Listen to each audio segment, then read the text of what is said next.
Mga pangyayari sa politika, kalagayan sa ekonomiya, mga kaganapan sa entertainment at iba pang mga balitang pambansa. Pinas Update, maging updated sa balita upang maging makabuluhang mamamayan ng ating bansa. Iniimbestigahan na sa Senado ang umano'y signature buying para sa petisyong amyendahan ang konstitusyon.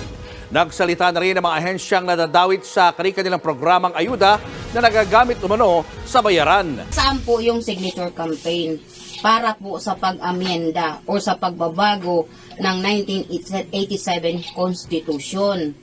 Sa videong ito, nakuha noong January 7, isa umanong volunteer ng isang kongresista ang nagpapaliwanag sa mga residente ng Quezon City tungkol sa pinagugulong na signature campaign para sa People's Initiative. Pagbibida pa raw ng volunteer, maganda raw ang isinusulong na pag-amyenda sa konstitusyon. May mga programa raw kasi ng DSWD at DOLE na magiging ganap ng batas. Sabay sabing, Meron pong pakinsuelo sa atin ang mahal na congressman. Bibigyan po tayo ng AX. O, di ba? ang videong yan nakuha ng Quezon City Urban Poor Coordinating Council. Isang pagyurak doon sa karapatan ng mga mahihirap at pagligaw doon sa issue para lang pumirma sa charter change.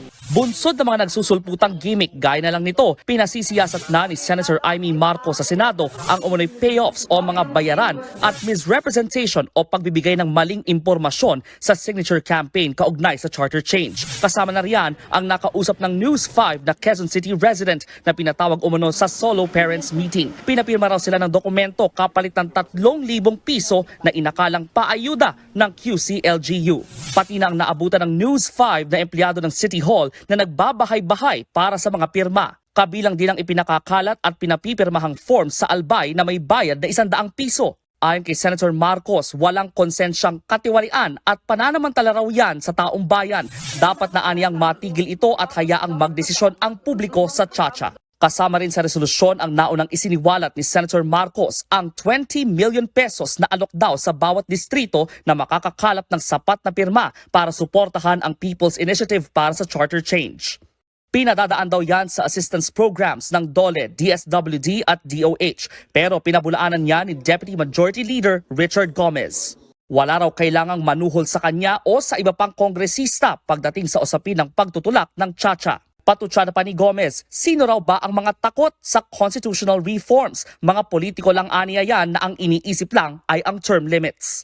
Bukod kay Gomez, nagsalita rin ang mga ahensyang nadawit. Si Labor Secretary Benny Laguesma, dismayado sa pagkaladkad sa DOLE sa issue. Pero wala pa raw silang natatanggap na reklamo ukol sa tupad kapalit ng pirma. Nakakalungkot po at very unfortunate na may ganyang klaseng aligasyon. Kasi simula pa lamang ng taon, hindi pa nga po tayo nakakapagsimula. Dito po sa implementasyon ng programa, mayroon na po kagad lumutang na ganito.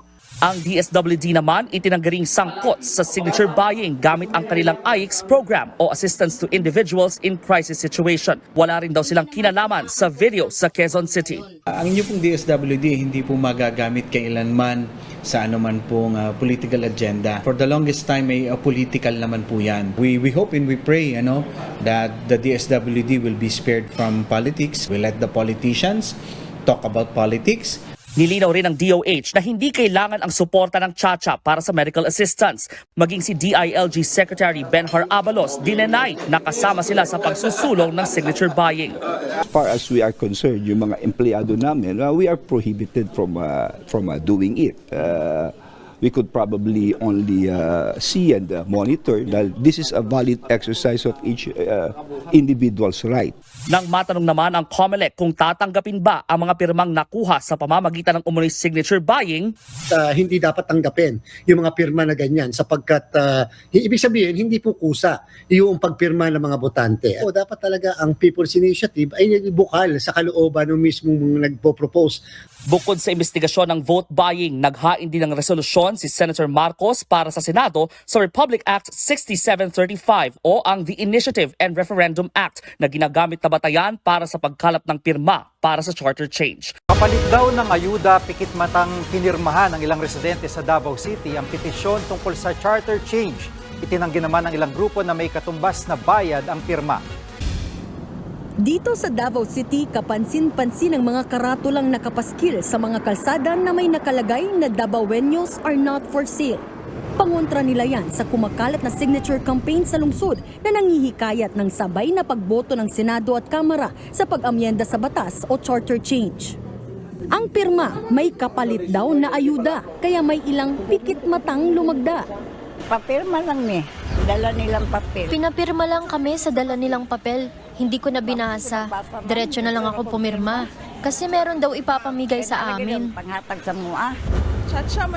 Charter change daw yun. Pumirma lang din kami kasi sabi nila survey lang daw. Nakausap din ng News 5 ang inutusang mangalap ng pirma. Depensa niya, hindi ito sapilitan, bagamat nagbigay sila ng coupon sa mga residente para sa hanggang 3,000 pisong ayuda. Merong iba na hindi na lang namin pinipilit. People's Initiative nga. Ibig sabihin, hindi sapilitan. Pipirma ka man o hindi, at least pinag-intindi namin kung ano ang nakalagay sa papel. Ang barangay na nakasasakop dyan, wala raw alam sa signature campaign. Agad daw nila itong pinahinto. Nauna nang sinabi ni Davao City 1st District Representative Paulo Duterte na ang kampo ni PBA Party List Representative Migs Nograles ang may pakana ng pirmahan. Wala namang sagot dyan si Nograles. Binigyang diin naman ng DSWD na hindi requirement ang paglagda sa People's Initiative para makakuha ng ayuda. Aminado naman si Ako Bicol Party List Executive Director Alfredo Garbin Jr. na kabilang siya sa nagsusulong ng signature campaign para sa charter change, partikular na sa Bicol. Pero kung meron man daw nagkakabayaran para lang makakalap ng pirma, hindi raw yun sa kanila. Wala naman ako nakikita nagpapasnak, except that may mga hawak-hawak silang papel at ito ay kumbaga nandoon yung pirmahan, nandoon yung lectures. Giit ni Garbin, ipinaiintindi nilang maigi sa mga botante ang issue bago sila pinapipirma. Kung pumirma naman daw at hindi naintindihan ang nilagdaan, pwede raw itong bawiin. Ang Makabayan Bloc, walang nakikitang masama sa People's Initiative, pero dapat sa malinis na paraan. Constitutional naman yan, yung People's Initiative. Dapat magawa lang sa tamang pamamaraan. So hindi yung nakikita namin ngayon na merong mga bayaran daw at merong itong mga paggamit ng mga programs ng ating gobyerno na ipinapangako ng mga ayuda para lang pumirma doon sa People's Initiative. Buhay na naman ang mga panukala na amyendahan ang saligang batas, bagay na hindi naman talaga nakakagulat. Sinulat po ito noong pang 1987 at magtatatlongput-7 taon na itong hindi nagagalaw. Ang mas nakakagulat ngayon ay kung ano ang gustong amyendahan at paano ito gagawin. Sa Constitution kasi, may 3 paraan para amyendahan ang saligang batas. Ang Constitutional Convention, ang Constituent Assembly, at ang tinatawag na People's Initiative. Doon sa unang dalawa, kailangan ng boto ng Senado at ng Kongreso. Sa una, para sa batas na magtatatag ng Constitutional Convention. At sa pangalawa, resolusyon para gawin ng Kongreso na isang Constituent Assembly. Ang problema kasi, sa nakaraang 37 taon, parating malamig ang Senado sa mga panukalang amyenda ng Konstitusyon. Hindi kasi malinaw sa Konstitusyon kung paano gagawin ang botohan sa mga panukalang pagbabago ng Konstitusyon. Ito ba ay voting separately? Ibig sabihin, magkahiwalay na boboto ang Senado at ang Kongreso. Sa kasong ito, may sariling boses ang Senado at kaya nitong harangan ang Kongreso. O ito ba'y voting jointly, kung saan magsasama ang Senado at Kongreso sa isang botohan. Sa paraang ito, masasapawan naman ng Kongreso ang Senado. Higit 300 ang mga congressman at 24 lamang ang senador. Pag pinagsama-sama mo sila, anuman ang pagtutol ng Senado, malulunod sila ng Kongreso. Tandaan po natin yung paraan ng pagboto dahil babalikan po natin yan. Pasok ang pangatlong paraan ng Constitutional Amendment, ang People's Initiative. Sa paraang ito, wala nang dadaan sa Kongreso at sa Senado.